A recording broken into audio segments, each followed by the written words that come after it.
Welcome to POPLAW Podcast. I'm your host, Desiree, and I'm still not your attorney. Focused on education, empowerment, and entertainment, POPLAW is the podcast where culture, business, entertainment, and law intersect.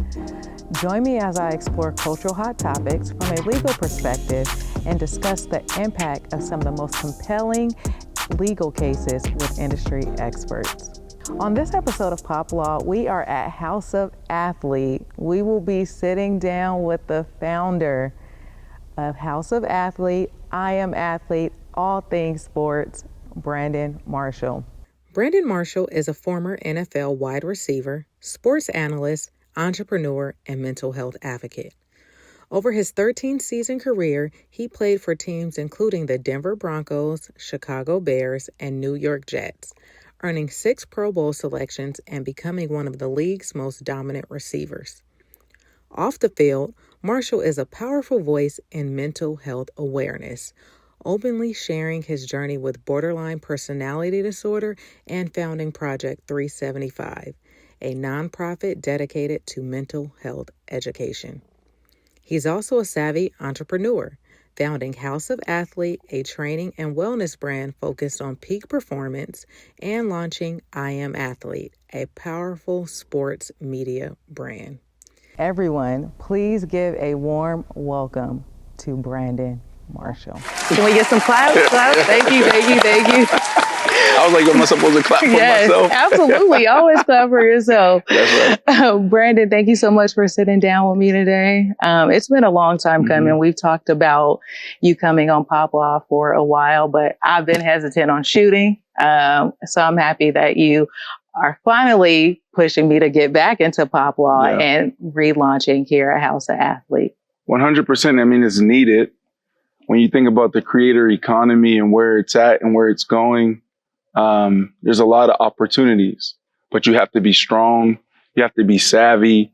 You have to be able to endure, because it's not about today. It's about tomorrow. When I say tomorrow, I'm talking about over the next 5 years.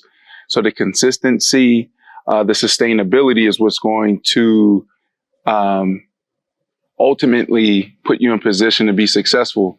Now, there are overnight successes, right? We see, or we would call overnight successes, right? This podcaster, this platform got a 3-year, and I'm throwing out numbers that I want to play with and deal with. 3-year, $50 million deal, $100 million deal from this, platform, whether it's from an audio standpoint or a video standpoint or both.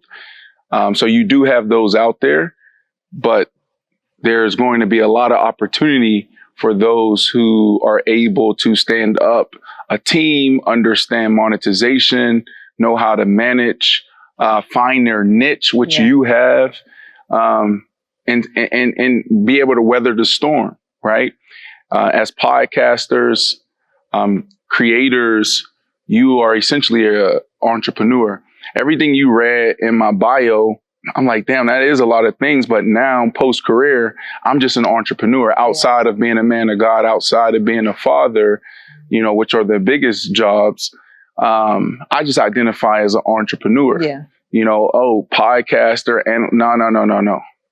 And so I say that because in this space, we all have to be that.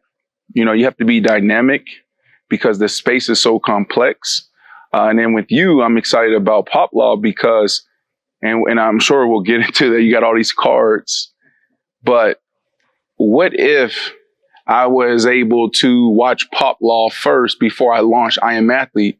May have never been a breakup. I may have never, made the mistake I made when I put this deal together, that deal together, right? Yeah. Like you're learning in real time, right? So, POPLAW is needed. And so I love the conversation that you have on the platform and how you're educating us and informing us. Thank you. And I'm happy to have you be here and also talk about the lessons that you learned on the way and the education that wasn't there, but how you are taking all the trials and tribulations and into the new format of the business ethos that you have now. So before we, get a little bit deep, I want to go into some pop verdict questions for you. It'll be some rapid fire. So Just really say the first thing that comes to your mind. So quick. Yep. Which I'm hard.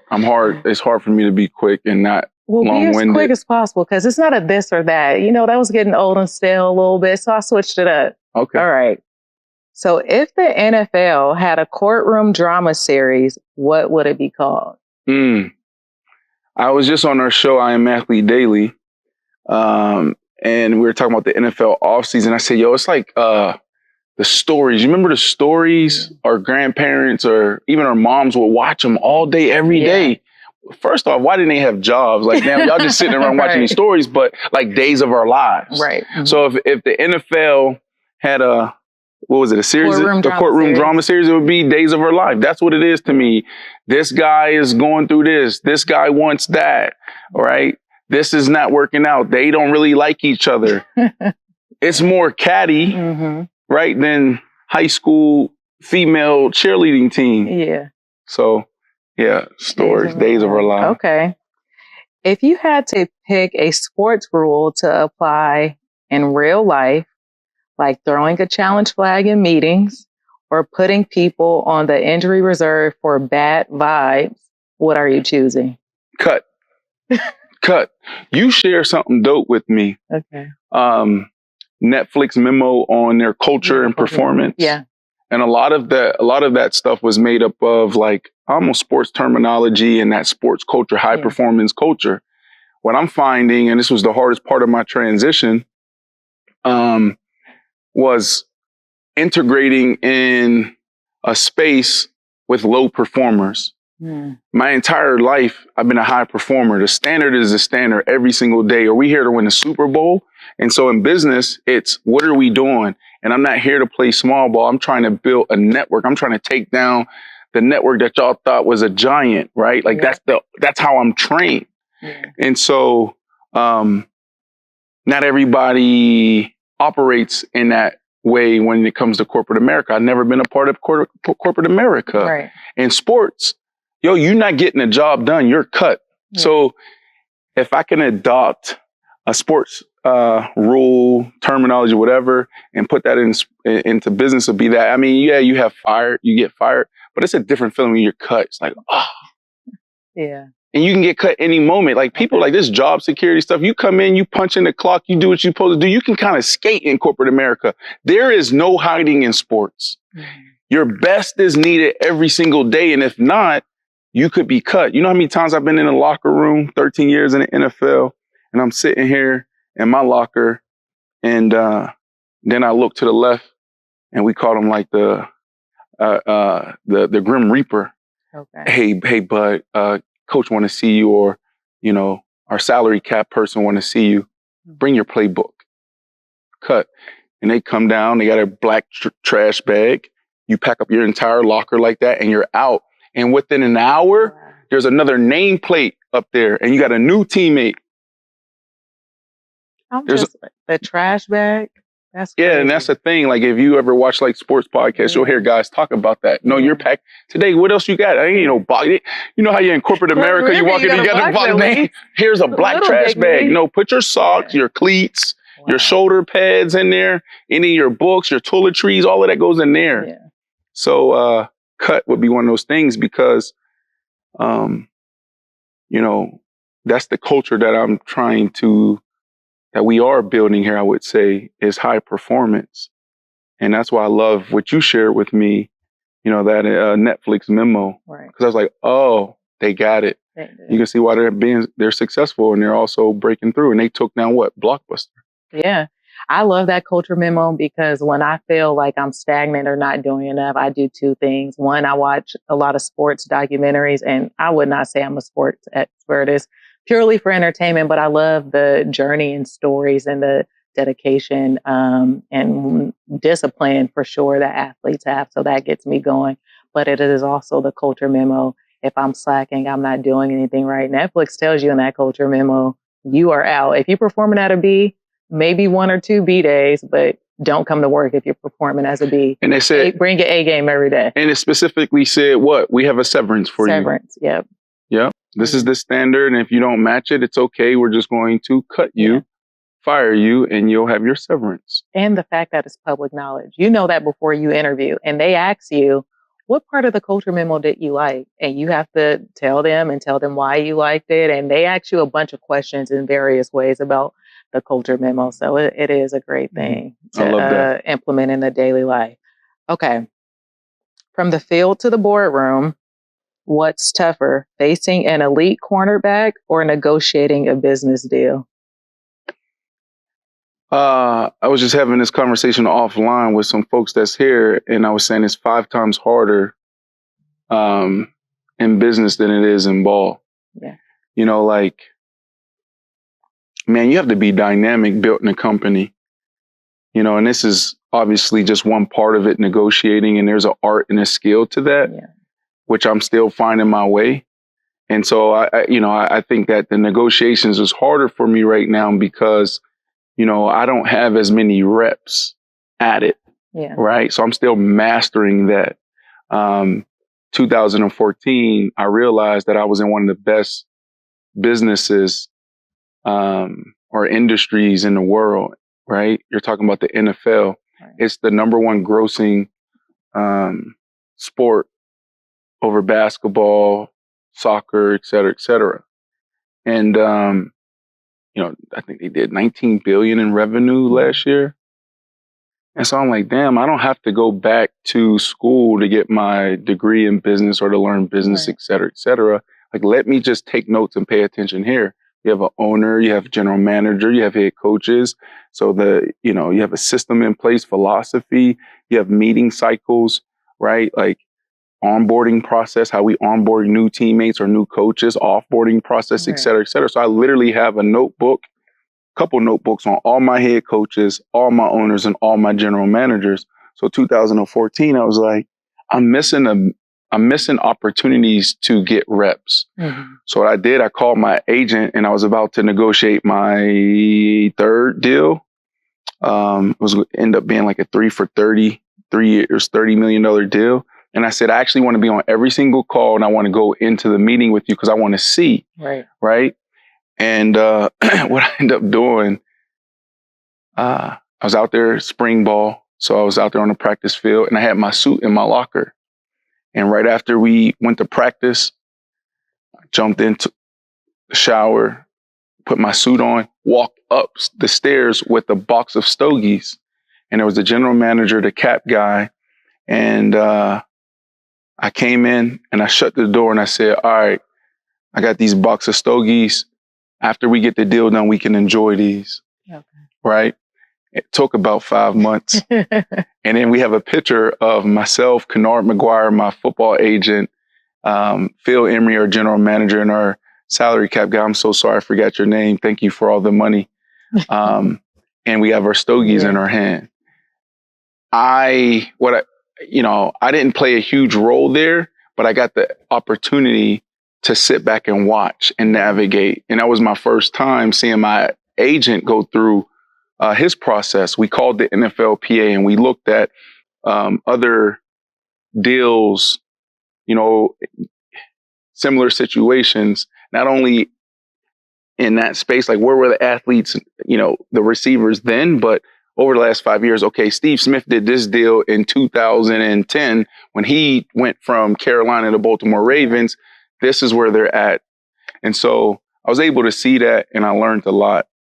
And so I tell athletes all the time, it's like, hire the right people, but make sure you are also getting those reps because you never know when you're going to need them post-career. Absolutely. And I love that you sat in and learned the business and learned how the deals and sausage is actually made. And we were talking about earlier, sometimes when a deal is presented to you, you think it's going to happen fast, but it actually takes time. Yeah. So you said 5 months after that. And I know some of them are still taking years to finally get done. Yeah. So like, I should have been prepared when it comes to this aspect of business, because in ball, it could take 5 months. It could take a year to get a deal done. For some dudes, 2 years, right? You might get franchised 2 years in a row before you ultimately get that, what my agent called the FU money or that generational wealth, right? Yeah. If we want to be politically correct. So it could take years to get the right deal done. I wasn't prepared for that in business. Right. You know, you think about the deals that we've done in the past or some of the deals that we've worked on, you know, you start a conversation and it takes months, 4-6 months to get a deal done, right?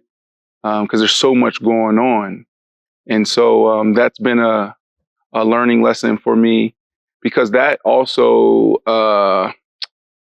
because in startup, I mean, there's phases of business, right? And I'm not like, I'm still mastering this thing, but, I have to be able to put together a budget and projections. Okay, this is where we're going to be, manage cash flow, all those things, which is a huge challenge we can get into later. And those are like the new skills that I'm developing and learning. And so when you're looking at the business that we're in, we say podcasting, but it's really advertising. Yeah. Now you have to understand that. Like even something as simple as the end of the year, it's like, damn, like if you don't get things done before, December 14th, 15th, everybody's shutting down and they're not picking back up till mid-January. Absolutely. Yeah. Like you got to understand the rhythm and the flow of business. That was different for me. So, a lot of learning lessons over the last couple of years, for sure. In time, we'll talk about the Revolt deal, but I know when we met, first I want to touch on that. You had said you had been in discussions with Revolt for 3 years. Finally, when we met, it happened quicker, but let's talk about where we met. So we were at a advertising conference, May of 2024. It wasn't a lot of Black people there. It was the top advertisers in the world, and it was invite only. I was there because a friend worked at a top advertising agency, and you were on a panel talking about mental health, your business, all of that. And you were doing the workout workshops. Which we need to talk about. That's my space in advertising. Absolutely. I make the advertisers come to me and now, because it's all about relationships. But go ahead. Yeah. So I remember seeing Bonnie, who is on your team, she COO, operator, everything. Yeah. Hi, Bonnie.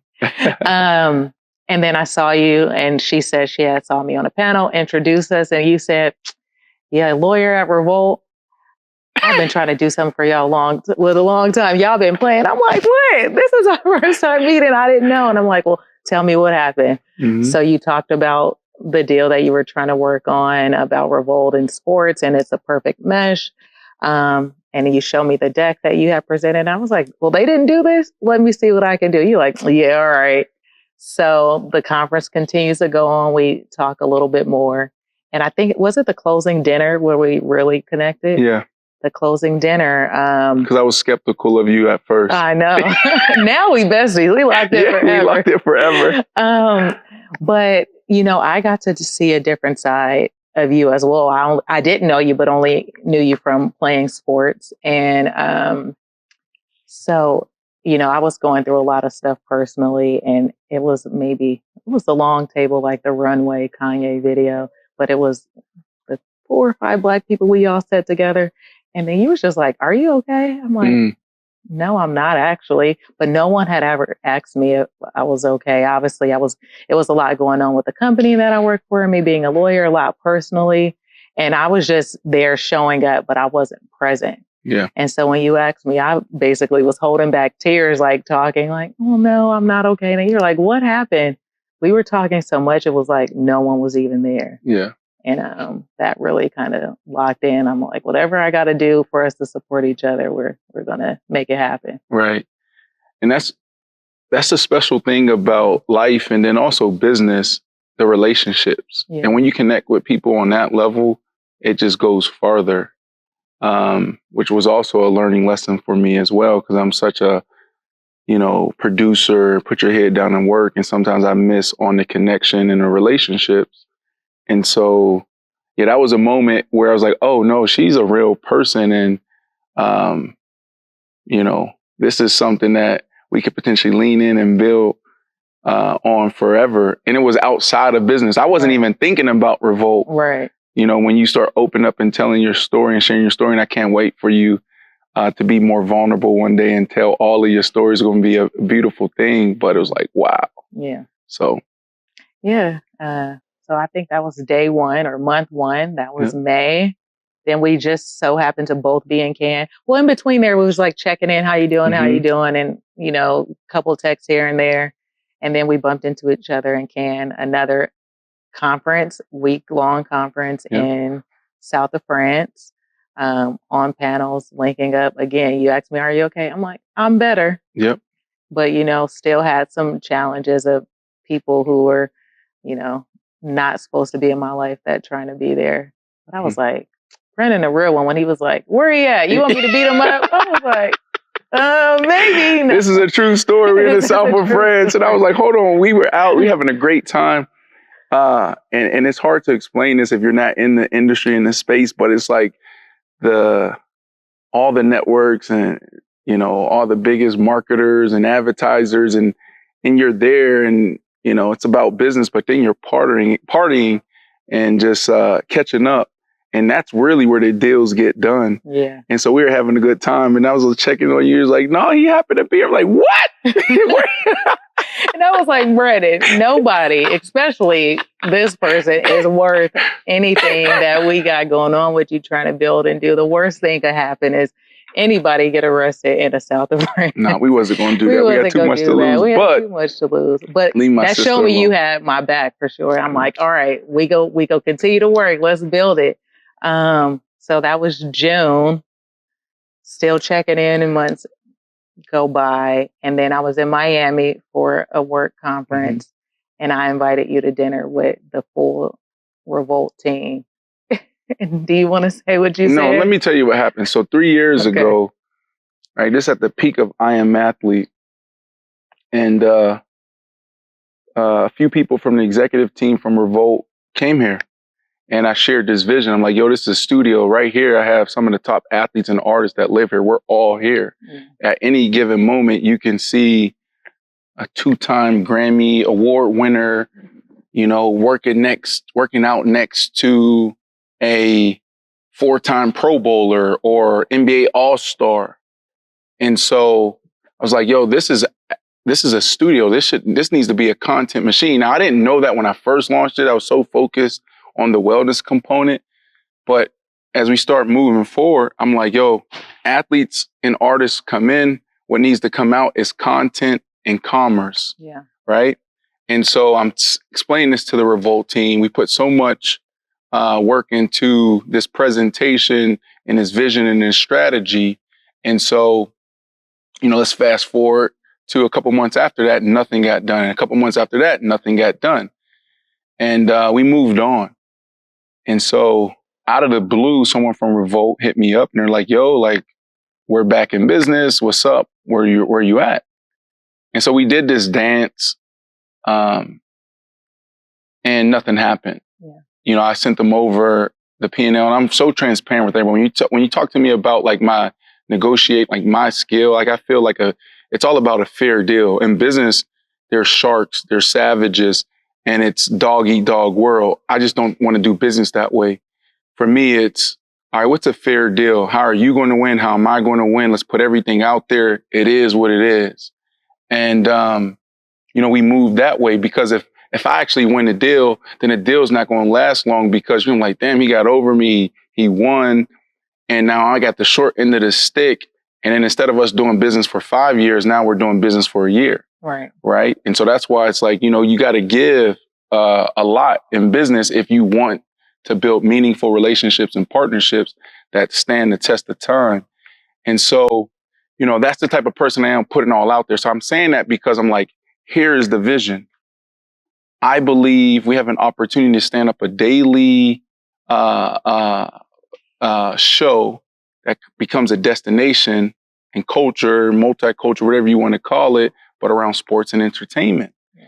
And this is what it takes to get it done. And I come from what you said. I was at Viacom for 10 years on Inside the NFL in the Showtime vertical. Right. And so I'm seeing this. And I feel like that's one of my gifts too, right? Like I walk in a room, I'm paying attention to everything. And I'm like, all right, how do I do it outside of this? And so, but I'm living that. You know, I'm like, damn, all right, this is how it works. Then I also was at FS1 on a daily show.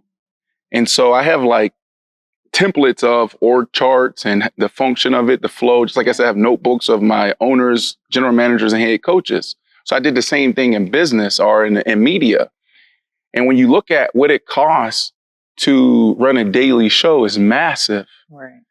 And I'm like, all right, how do we do that for half the cost where my team isn't overworked or underpaid and we still get the job done? So I delivered that to Revolt, right? First meeting, nothing, right? Follow up, still didn't get a deal done. Called me out of the blue, sent over the same presentation, the same pitch, didn't change up. I said, oh yeah, I already got that. Here it is. And I sent over the same, projections and budget, and nothing gets done. Now, this is what you really don't know. This is during a time where I'm like, damn, I got like 3 months runway. I need this deal. I need a deal. Just business. But when we talk about this entrepreneur journey and the health and wellness of an entrepreneur and how you get up every day and you got to continue to fight and claw and like really believe in your vision and your dream, like it's a lot to it. Mm-hmm. And so Revolt, it's out of the blue. I'm in DC. I'm literally looking at the damn, the Lincoln thing. Yeah. I'm in this hotel, cool little hotel, the White House right here. And I just get this random call, Bonnie, who you mentioned. She's like, such and such from Revolt just hit me out of the blue. I was like, all right, I'll take the call real quick. And it's like, yeah, let's do something. Sent them over everything. And then after that, we looked at the numbers and it's like, oh, we can't get the deal done. And I'm going to say this, right? Because now we're fast forward into when y'all was down, you had your offsite, the executives. And you were like, that doesn't mean we can't get a deal done. A lot of people look at it and it's like, this is the art of negotiating. Right. We're just looking at the numbers and like, this can't work. Right. And it's like, that doesn't mean we can't get the deal done. There needs to be some give and take. Let's figure out what fits and what works. Yeah. And so when you hit me, I was in New York and I literally was like about to have like a breakdown. I'm crying and this, going from one spot to the next because TNT wanted me to fly out and have a big meeting with them. Right. And I'm back. I'm like, damn, I don't know. I might have to shut down. This ain't gonna work. And as soon as I landed, you called me. He's like, hey, what you doing? I'm like, I just got back.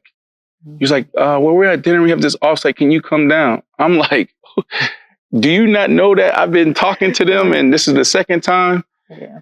And he was like, come. I'm like, who is saying come? Yeah. Is this a you thing or is this like, who all gonna be there? Yeah, you did say, who wants me to come to dinner? Because it was important. I said, I want you to come. But my CEO, Desiree Samuels, knows that I'm calling you. And you didn't want to come. And as you talk about the art of negotiation, I've been through this. I can't do it again. And I said, Brandon, and now you are talking to the people who can make the decisions. I don't know who you were talking to before, but come. Now, Brandon came 2 hours late because I know you didn't want to come, but I said, we're going to wait. And you came. Yeah, it's really important. And the reason why I was late because I went to the wrong one. Yeah. But that's a whole nother part of the story.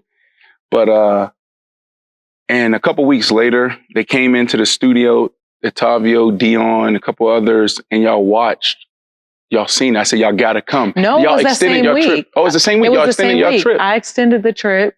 Detavio and a couple other people had to leave. Everyone who was Miami based, of course, they can be here. But I stayed and I made sure that Detavio came back. And he came back. And you were filming that Monday. So I think this happened on the Thursday, Friday.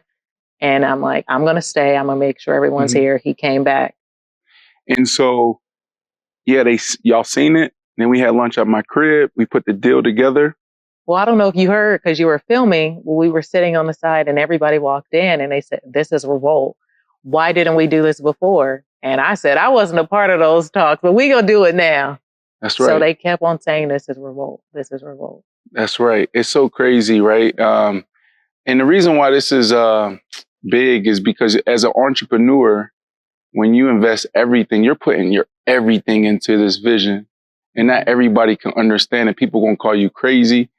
You know, they're like, oh, it's delusional, you know, and you just got to find a way to get up every single day until it works. Yeah. You're not out of the game until you're out of the game. Yeah. And so I literally was in New York, tears in my eyes, and I'm like, damn. And then when I landed, you was like, come. I'm like, what? And then a couple weeks later, you know, we end up getting the terms right and start negotiating going into the new year. And so when my cash, we talking about runway, right? Cash flow. When I was like, oh, I'm about to run away. This is about to be it. And then boom, the Revolt deal was done. And so that's why you know, when I talk about this deal to people, I'm like, no, Desiree is the one that got this deal done. And those are one of those moments when you look back, you remember, and it makes it worth it, right? And this is where the relationship is really like a blessing, because I have this vision of being in the south of France on a yacht that, these numbers might sound crazy, but it's all relative, right? But the yacht that I want to be on for a month may cost us like $400,000 or $500,000 a week, and it's everyone that helped build this thing, and then we'll participate in whatever exit that we have, and we're all sitting there, and it's like, remember that moment? Yeah. Like I was ready to give up, and then I just need that. I needed that. You understand? Yeah. And so when we sat there at that table, right, everybody waited, which was a big part of the story because I was late. You know, it was so smooth and so easy. And I was like, damn, Daz, appreciate you. I'm never going to forget you ever. Can't. No way. Right now, matter of fact, Chat GPT it. Let's make sure we put Desiree a part of our equity pool. It ain't worth much now. But in 3 to 5 years, right? Like that matters. That's when we talking about the relationships. Yeah, I think what was really important too, I think that you needed it, Revolt needed, but it wasn't about a need. I just felt like it was right for all parties involved, and I had nothing to gain for it. I just felt like this is something we needed to do. And, you know, even with the conversations and making sure you were there, and then you inviting us all over for lunch at the house, I was like, all right, Brandon, if Revolt does this, I'm your friend, but I'm Revolt's attorney, so I have a conflict. So we can't really talk and be cool like this. You got to get your own separate lawyer, but this time it's going to happen. We just got to figure out the way. And then, and you were held to negotiate too. Like, golly, I'm like, I want to call like Desiree with this language, this term, like, but it was a lot of a lot of giving and taking. But it was tough, but that's the power of a woman. Even, I would say a Black woman, right? Because sometimes when you just got men in the mix, like we just can't get it done. And you stepping in and just being able to navigate through them, like, no, this is what we need to do. This is how it should look. Boom, the deal get done like that. That was 3 years ago. We started this conversation. And we got it done in 3 months. After that, yeah. The terms is already placed. Now it's just the process of going back and forth, the legal, going from term sheet to contract, etc. Fast. That was actually once you got involved, I would say that process was fast. Right. Entirety of it was long, right? When we talk about how long it takes for deals.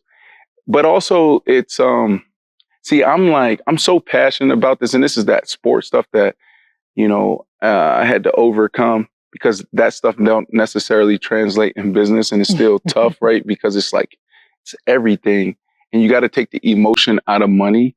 Yeah. I do like the transparency. I do like the realness. When I look at like what I want to be perceived as a businessman, it's like he's fair, but the motherfucker know his shit and don't come play. But he's fair and he does good business, great business. But I don't even know where I was going with that. I feel like I want to pick up there, great business and fair, and knowing the business. I think that's important because you are one of the first in sports media, and you read your contracts. You were in those different rooms and seeing how other deals were made. So sometimes the flack that you got for that, I mean, I'll tell you, any lawyer that I ever talked to, and obviously being the lawyer for the company, we had to do our diligence. I think that you were 100% right. When you take out emotion, take out friendship, compartmentalize in order to execute and think of the bigger picture, then things are done right. So, that's something that since we've become friends, I'm like, don't carry that. You are about your business and it will continue to grow and flourish. And the right people who are supposed to be in your space and supposed to build this with you, they will also understand that as well. And I think that you're doing a really good job in turning it around. Yeah. No, I appreciate that. And that's needed, right? Because it's so tough. We're going to win, but we're not there yet, right? And so it's just one day at a time. And where I was going with that is like, when you put the emotion in the business, it mess up the relationship. And it's like, just because we didn't do a deal today, don't mean we can't do a deal tomorrow. Right. Right? Like, this doesn't work. There was someone that was looking to invest here in House of Athlete, and it just didn't work out. It just didn't make sense. I'm like, I can't give up 25% for that. Like, that valuation is way too low. But this happened to be a member here who did 60 million last year. Right? And it just didn't work out. And then he just stopped showing up for a week or two. And I called him like, yo, bro, like, just because we didn't work it out for you as an investor don't mean that you can't still come and join your sanctuary. This is your space. This is why you love it. That's why you wanted to invest. Yeah. You know what I'm saying? No, still show up. And I said, in the future, maybe it makes sense for both of us. Also had a dope experience with an athlete recently. I'll say it, Russell Okung. Russell Okung was, he and Odell was one of the first guys to, convert their salary, their contracts into Bitcoin. Yeah. Right? Boom. And then it hit a little dip. Then it came back up crazy over the last, year or so? Yeah. And so, boom, now everybody's talking about it. Now he looks like a genius. Right? And so Russ and I, and there's a few of us athletes down here in South Florida, we'll connect and we'll just go on walks and we'll talk about how we work together, right? And the power of us men, athletes coming together, sharing resources, et cetera, et cetera. And we're in different spaces, right? Like, they look at me, they're like, oh, you know media, I got finance, I know Bitcoin, I know real estate, et cetera, et cetera. How do we come together? And so Russ and I, that was the first time I was able to really, truly, truly, truly take out the emotion and negotiating, right? Like, I mean, he even taught me some stuff. He was talking about warrants, et cetera, et cetera. And then he was tough. Russ is tough, but he knows his stuff and I respect it, right? Like, it's so refreshing when I get on a call with one of my, counterparts, athletes, teammates, and we can sit down and be talking about, yo, like, I'm looking at using this vehicle, a convertible note, or do you want to use a safe note? And he talking about warrants, and then we talking about valuations. Like warrants and warrants and representations. I don't want people to think warrants as no. We're talking warrants. No, this is equity and like we're talking. This is and it ain't even high level business terms, but it's impressive. What was impressive for me was you have two dudes that are trained to be emotional, that are talking high level business and how we can come together. And we went back and forth for about 2 weeks and it just didn't happen. And we were able to look at each other at the end. It was like, cool, we're brothers at the end of the day. And the valuation was just too low for me. Right. Again, because I'm looking at equity, like, equity is so powerful and you have to protect it because, I'm going on a journey for the next 5 years, 6 years with this thing. And so you can't give it up all right now. Now, you don't, you got like some of these people, Jeff Bezos, et cetera, they may own 10%, but it's about the power. Yeah. It's about the control. They're some of the richest men in the world, right? And they don't own all of it. So I'm not saying own all of it, and there's a science to it. And so, like, you have to understand that. And for me and some brothers to sit down and not get things done and be able to look at each other at the end of the day, shake each other's hands and be like, the timing's off, maybe tomorrow. And that was tough for me. Like, I'm going to stand on what I believe in.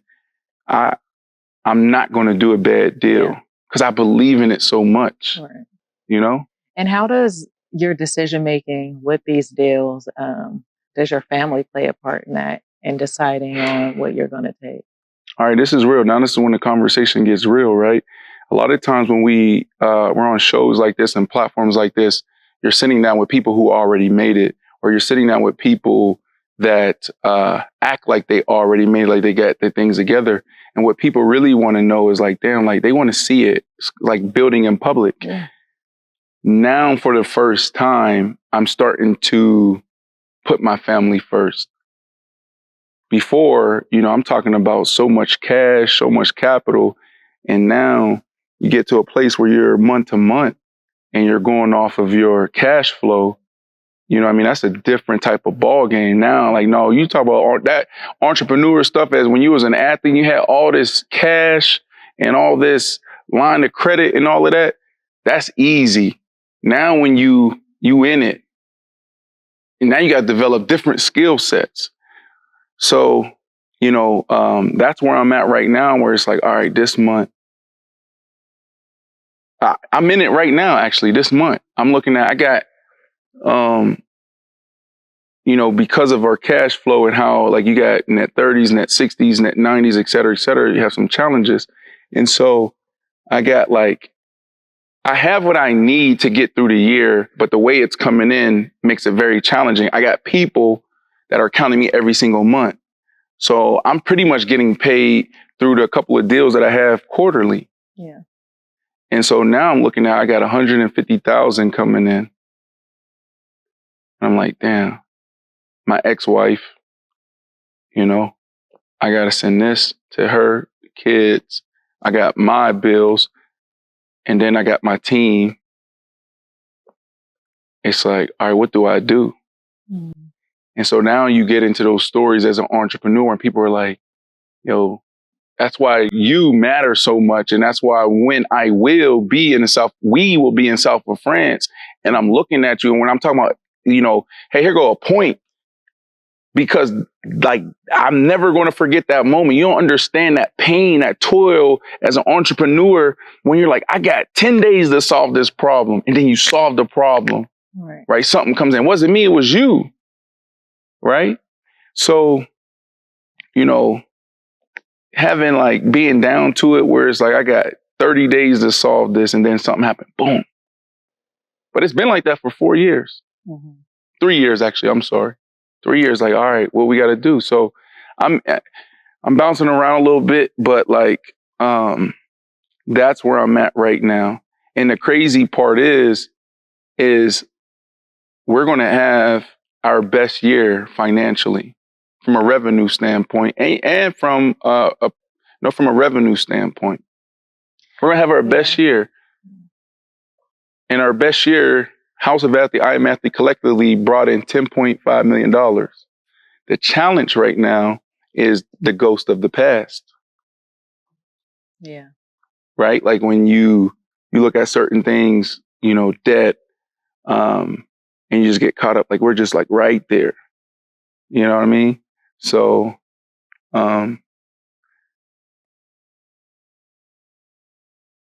entrepreneurship ain't for everybody. You got to be built different. And that's the game that I'm playing. Like I'm not playing, you know, anything like short term. You know, I won't do a bad deal. And the reason why I'm saying that is because like I already did 100 million. And my relationship with money is kind of messed up. In what way? $2 million. And I say this respectfully because I know some people are going to look at me like,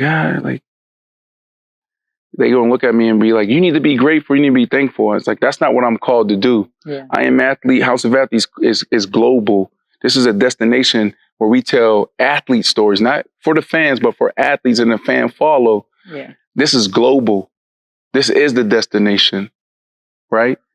And so when you look at it, this is a multi-billion-dollar business. Okay. So when you like me, when I look myself in the mirror, I'm looking at somebody that's okay to, that's willing to sacrifice. I've been broke before. I've had without before, but I went through the process knowing that if I just stick to the script, if I keep showing up to training, I keep working, I keep solving the problems, boom, I get drafted. Yeah. Right? So in business is the same thing for me. So $3 million is not going to move me. And that's what I mean by I have a challenge with money. Like, I already touched that. I already seen that. Yeah. That's not going to change my life. And that doesn't impress me. You know, buying watches, jewelry, cars, like, that's not what I'm here to do. First of all, it's not even about me. It's about impact and what we're going to do with the influence. Like right now, collectively, all the guys that train here, 300 paying pro athletes right now, that reaches 500 million people. Meaning from a social or digital footprint. I'm like, yo, dudes, like I got this deal right here. Can we all repost this? Now I can reach 500 million people. Right. I envision a world like all my pro athletes. Why y'all paying? Y'all are way more valuable just participating in the business, creating content, or come train for free. Forget your couple thousand that you paying, and it's a week. It's a lot of money when it comes to pro athlete. You hear about LeBron James talking about, I invested $1 million in my money. This stuff is expensive. Or athletes in football like $400,000, $500,000. That's real stuff is expensive. But their culture currency, social currency is more valuable than the money they can pay here. Yeah. You know? And so I'm saying all that because millions of dollars won't move me. You know, that's why I say the yacht. And the yacht is like really like it's a symbol of like, oh, we made it. It's not about the yacht. It's like, damn, we hit it so big that we could be in the south of France. And think about that. Think about that. I'm telling all the members right now, and it's been in my calendar for 3 years now. Barney put this in. She started off with my chief of staff. She put it in my calendar. I told her my vision. So it's in my calendar right now. And the marketing materials, the newsletters that go out. Hey guys, in 3 years, the whole month of March, because that's my March 23rd, which is, I don't know when this come out, but we're close to it. We're going to be in South of France. Y'all go train digitally. Right. Hey, PepsiCo. Hey, Uber. I'm not creating no content. We are all March 23rd because you stopped. That's my birthday. Thank you. But think about that though. And it's not because of the yacht in the south of France it's not about the money. It's about being able to sit on a yacht. And I'm gonna have the flyest gear on. I'm gonna have my rosé is gonna be chilled. 35 degrees, stewardess. And I'm sitting next to you, like, and we're gonna talk about it. I'm telling you right now, I'm bringing up the Revolt deal. You know, I needed that deal, Daz. Yeah. I needed that. So when you say the money doesn't move you, but then there's also instances where you needed it because of the money, at what point do you decide, let me take this if it's not everything that I wanted? So there's equity and then there's cash. Can't play with the equity. So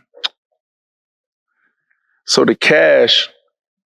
And this is not about Revolt. This is in general. Correct. This is in general. This is the give, and it's uncomfortable, right? Think of like a artist in music, right? It's like, do I stay independent or do I go to a major label? And so there you have to give, because you talk about IP, like that's our power. So you have the equity and then you have our IP. Who owns what?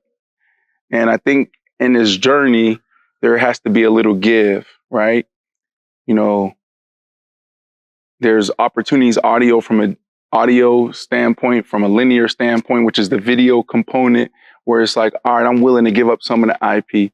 Or maybe even for one show, I might be willing to give up all, because now what I know is, and this has come from my mentor, my business mentor, like I was trying to hit home runs. In business, like, can I just get on base? Yeah. Get on first base, then I get on second base, then I get on third base, and then I get home, right? So as long as I can get home, then I know how to give. But I got to get home. And home is, eventually, like, this is beyond me. I want to morph it. I'll tell you right now, in 18 and 24 months, I'll only want to do 20 to 30 shows, like sit down interviews. Like, I'm a deep guy. I want to sit down with, the CEO, Elliot Hill, who, and I say this stuff publicly. It is what it is. This is the difference between athlete and corporate guys, right? Like Elliot Hill, he come on my podcast, CEO of Nike. I'm in these rooms with these people. That's who I want to sit down with. I want to sit down with Russell Okun. Let's talk, like we're at the same frequency. So I say that because I rather built the business from a biz dev, from a leadership standpoint, from a strategy standpoint, than being in front of the camera. I feel like that's where I add the most value. That's my vision. So it's so bigger than me. Yeah. And I think you've demonstrated that. And I just love how you turn any of the challenges into something that's bigger. And it has become not solely about the money. We talk all the time. What is the ultimate goal? What is the bigger picture? How can you leverage certain relationships? How can you leverage this deal into other opportunities? And I think that's all starting to happen. And you are embracing those lessons, although we go back and forth about it sometimes. Yeah, but, for sure. I think you're doing a really great job about it. I appreciate that.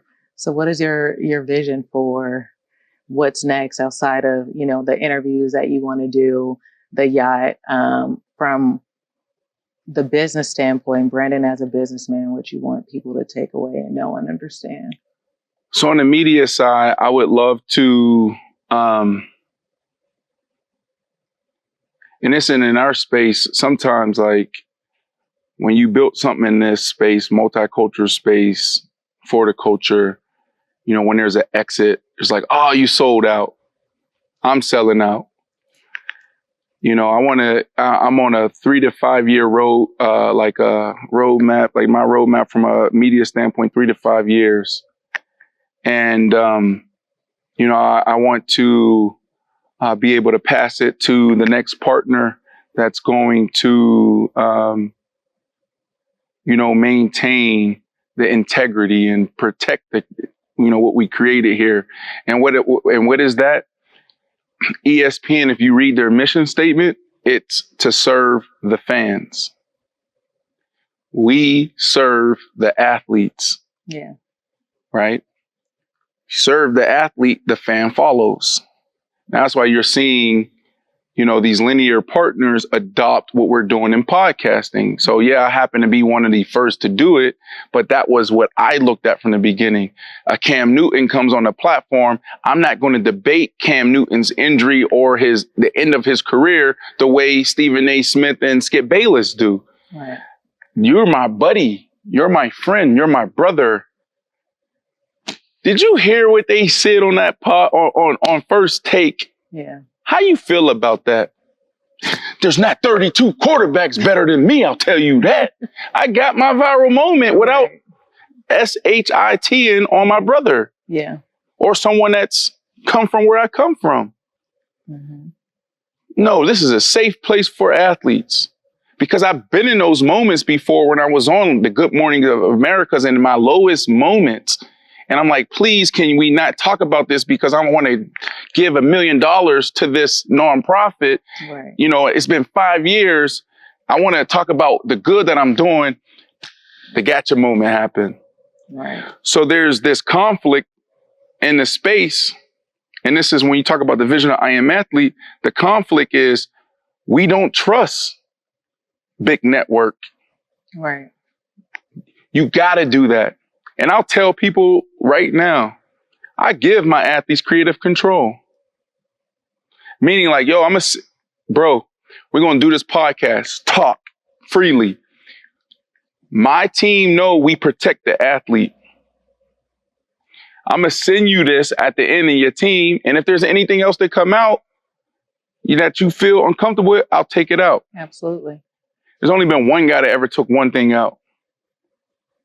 You can't do that because of journalism, right? I'm not a journalist. I'm a podcaster, and I'm doing something totally different. I'm creating a destination for the athletes, and we have to feel protected. We have to feel safe. A lot of times now we become a place where athletes is like, I'm going to go over there and tell my story, then forget that. Why? Because they know. Yeah.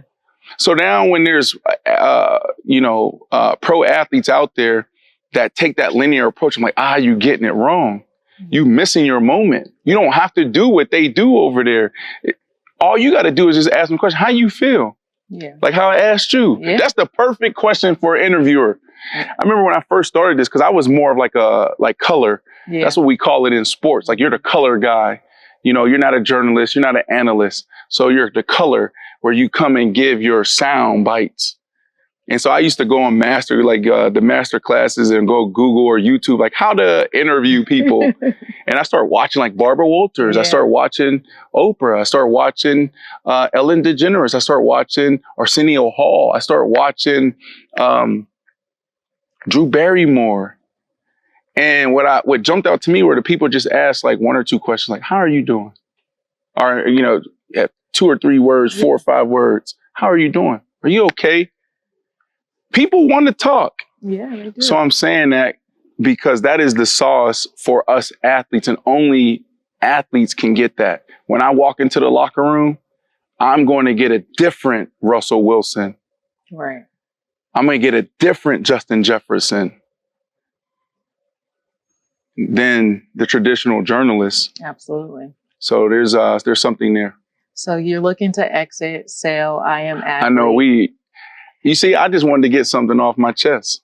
I love that. I think it's transparent, it's authentic, and it's absolutely needed. And what better way to sell the brand, to show up on your own brand in your own space that we're sitting at and tell everybody what you want to do. So continue to do that and don't, dim that light. I think that is important.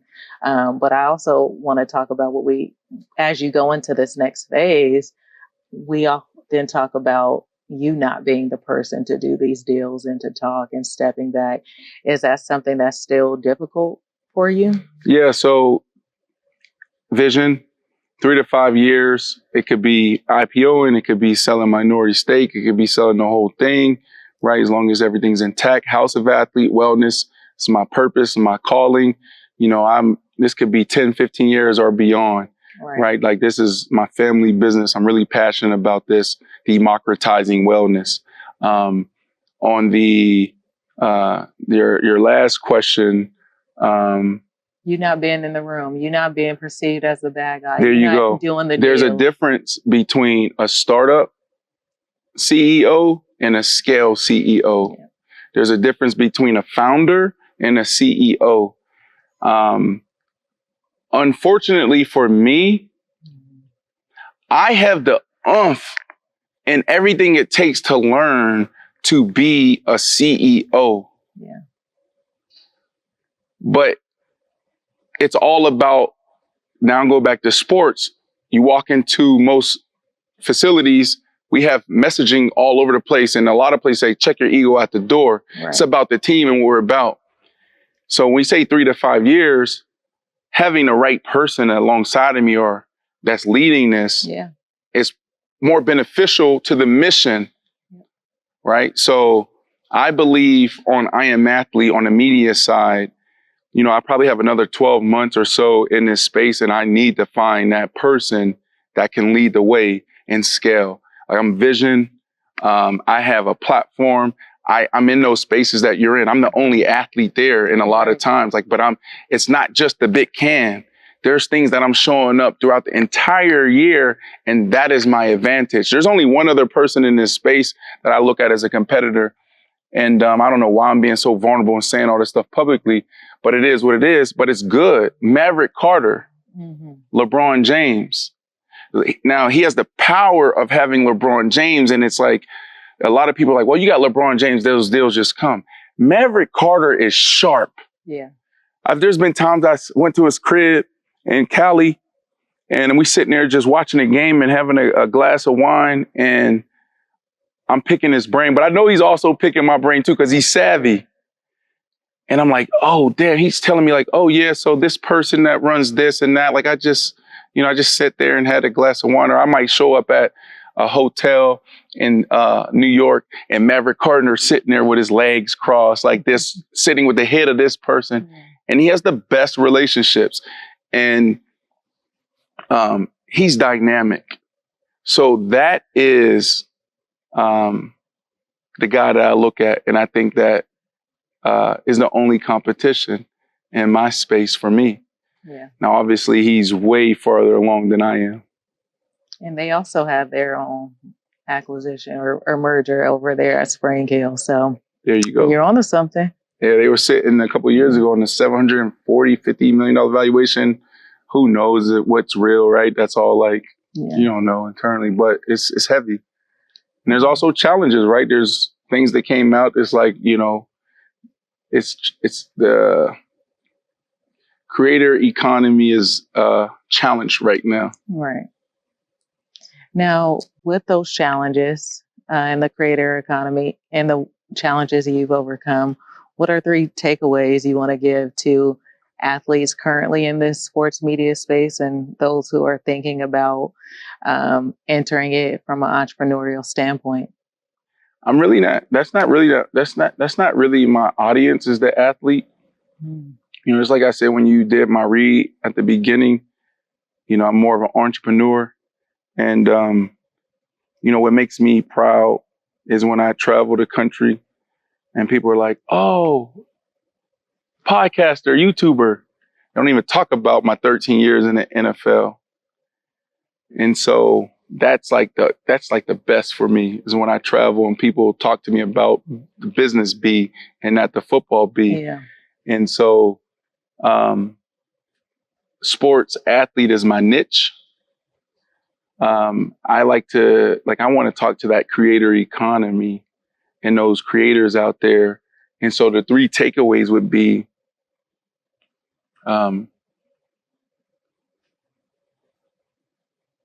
it's hard. It's not easy. Don't jump into the game thinking that you're going to get a return right away. So like, for example, if you start a podcast right now, put your head down for 18 months without expecting any results. 18 months, 12 to 18 months. I'm dropping a weekly episode Monday at noon. Do that and don't worry about the numbers. Just keep going, keep going. It's hard, right? You got to be consistent. It's about longevity. The second thing I would say, which probably should have been the first thing, it's, I think about alignment. God, my God may be different than some other people's God. I believe in Jesus, all right? It's my God. Yeah. Okay. God, then it's man, right? When I think about man, it's like, are you okay? Mm-hmm. The mental health stuff that you mentioned earlier, whatever we're doing, you have to be good.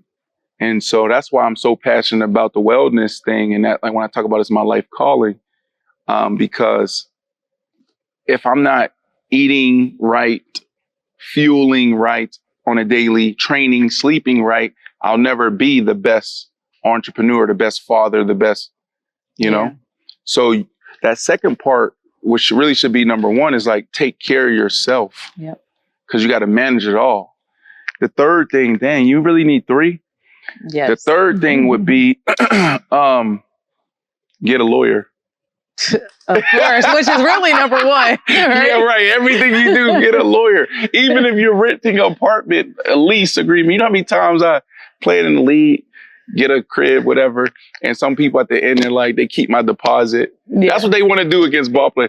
Like, oh, I just put down $30,000, $40,000 as a deposit, and they keep your deposit at the end. And then I'm like, damn, I should have got a lawyer. Right. That was that's when I realized I needed a lawyer on every single thing. Because you think I was just a lease agreement or whatever. Right. Man, I'm like, I'm getting a lawyer on everything that I do. Absolutely. Everything. Well, I appreciate you. Thank you for coming on to POPLAW. I thought we was going to get a little bit teary-eyed on some parts, but we'll save that conversation for another day. I know. I don't know. I came where... I know. But I think it was definitely needed. It's been interesting couple of months. I'm so proud to see the work that you and Revolt are doing on Revolt Sports Weekly, powered by I Am Athlete. I think it gave Revolt a new lane. You gave me the opportunity to finally not be a spectator in sports, but to actually contribute to making sure the deal got done. I know it's challenging for women in the sports industry and being a sports executive. I don't claim to be a sports executive, but you are encouraging me to become an agent. So I am really considering becoming a sports agent. Yeah. But we're here at House of Athlete. And if you want to get in touch with Brandon Marshall, where can they find you? Just follow me on social media and Google me, but also make sure you go download all the things you need to download from an audio standpoint, video standpoint, so you can watch this podcast on a weekly basis, right? Subscribe, like, do all the things. This is POPLAW with Desiree Talley and Brandon Marshall right here, and we're out.